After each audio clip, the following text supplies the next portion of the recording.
মমতা বন্দ্যোপাধ্যায়ের সঙ্গে কি দূরত্ব বাড়ছে অভিষেক বন্দ্যোপাধ্যায়ের? প্রথমে ২১-এর মঞ্চ এবং তারপর মমতার ফেসবুক পোস্টে সেই ইঙ্গিত মিলেছে। এই বিষয়টি দৃষ্টি এড়ায়নি রাজনৈতিক মহলের। মঞ্চ থেকে সোশ্যাল মিডিয়া পিসি ভাইপোর সম্পর্ক নিয়ে ফের চর্চা শুরু। মমতার ডাকে সাড়া দিয়ে এদিন ২১শে জুলাইয়ের মঞ্চে হাজির ছিলেন অখিলেশ যাদব। লোকসভা নির্বাচনে উত্তরপ্রদেশে ভালো ফল করার জন্য অখিলেশের উচ্ছ্বসিত প্রশংসা করলেন মমতা। বামফ্রন্ট সরকারের মন্ত্রী কিরণময় নন্দ তখন মঞ্চে। উল্লেখ্য, ১৯৯৩ সালে বামফ্রন্ট সরকারের সময়ই ঘটেছিল ২১শে জুলাইয়ের ঘটনা। অখিলেশ যখন বিমানবন্দরে নামেন, অভিষেক তখন ধর্মতলার সমাবেশের দিকে রওনা হয়েছেন।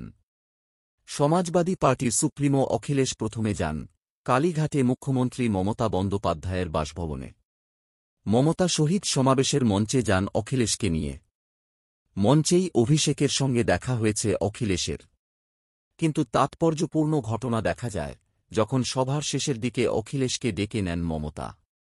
তাঁর হাত ধরে অখিলেশের প্রশংসা করেন, জাতীয় রাজনীতিতে ইন্ডিয়া জোটকে বার্তাও দেন। কিন্তু সেই সময় অভিষেককে ডাকেননি মমতা।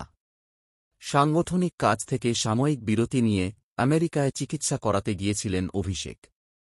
তারপর যান ইউরোপে। কলকাতায় ফেরেন শুক্রবার। ২১শে জুলাইয়ের সভার আগে অভিষেক শহরের বিভিন্ন প্রান্ত যেভাবে চষে বেড়ান, কর্মসূচির তদারকি করেন, এবার তা করেননি। ২১শে জুলাইয়ের সমাবেশ ঘিরে অভিষেকের নিষ্পৃহ থাকা মমতার সঙ্গে তাঁর দূরত্ব বৃদ্ধির জল্পনাকে জোরালো করে। ২১-এর মঞ্চে এবারের মতো অভিষেকের মমতার থেকে দূরে থাকা অনেকেরই চোখে লেগেছে। এমনকি সভার শেষে মমতা যে কয়েকটি ছবি পোস্ট করেছেন তাতে একটিও অভিষেকের ছবি নেই, যদিও আছে অখিলেশের ছবি।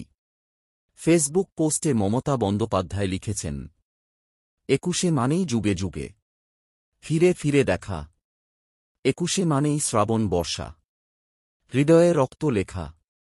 সর্বপ্রথম আজকের দিনে ১৩ জন বীর শহীদসহ রাজ্য তথা দেশের বিভিন্ন গণান্দোলনে যাঁরা প্রাণ উৎসর্গ করেছেন তাদের সকলকে বিনম্র শ্রদ্ধা জানাই।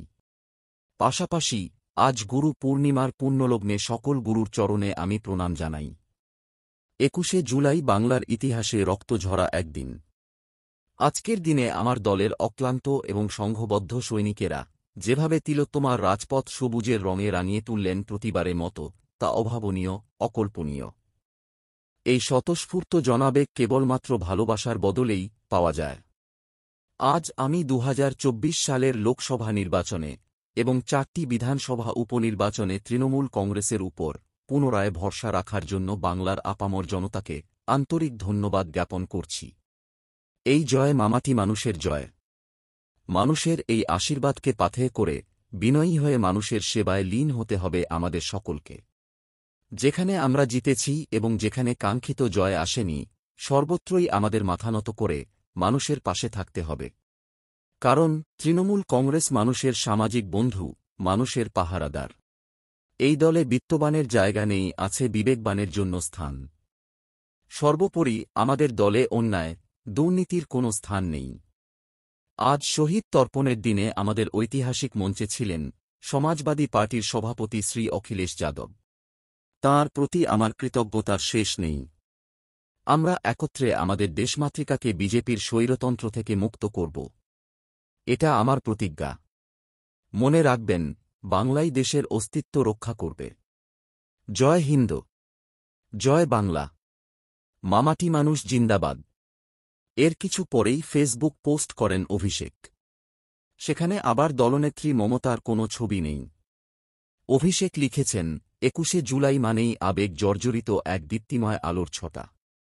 আজ সারা বাংলার মানুষের বাঁধন ছাড়া উল্লাস, সীমাহীন উচ্ছ্বাস এবং অভূতপূর্ব ভালোবাসায় আমি এবং গোটা তৃণমূল কংগ্রেস পরিবার কৃতজ্ঞ। আমার প্রণম্য বনদেবতা আজ প্রমাণ করেছেন, বাংলার আকাশে বাতাসে মুখরিত এবং জয়ধ্বনি কল্লোলিত হচ্ছে শুধুমাত্র তৃণমূল কংগ্রেসের।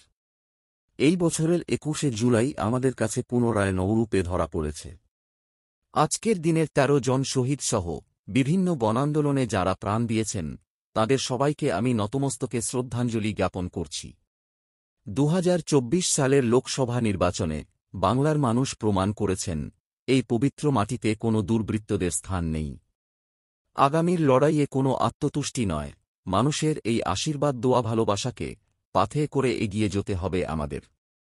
জয় বাংলা, জয় তৃণমূল।